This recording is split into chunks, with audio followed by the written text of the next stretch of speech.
Jamal Niaz here with Liverpool legend and Sky Sports punditry legend Jamie Carragher. I know you're a massive boxing fan and a good friend of Liam Smith. I've seen you at a few of his fights. Arguably one of the biggest fights of his career aside from the Canelo fight, definitely the biggest in the UK that he's had. How excited are you for this one? Everyone's excited, a little bit nervous as well because you want him to do well, but here with his, all the lads from the gym and his brothers and that, so they've been there before. He's a very experienced fighter. You mentioned the Canelo fight, but I think you're right in terms of domestic fight. This is the biggest one for him. A lot of attention. The whole country seems gripped by the fight, so all looking forward to it Saturday.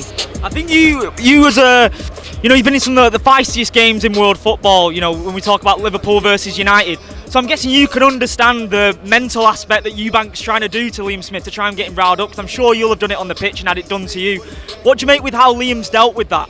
Yeah, I mean, we're talking mind games, don't we? But I think Liam's dealt with it how we deal with anybody, really. As he said, in the gloves are off. Anyone here talks about a nonsense to him, he'll put them straight. So I think that's what he's done with Chris Eubank, and he wants to be doing that in the ring as well.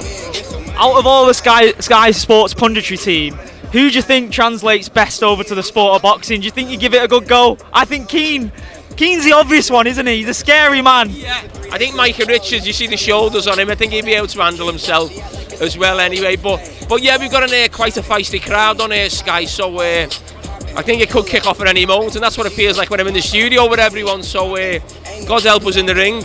Who'd win a charity boxing match between you and Gary? Come on. That's a stupid question. Obvious! The obvious answer is Jamie Carragher, for fans wondering. Right, I really appreciate your time, man. Thank you. Appreciate that.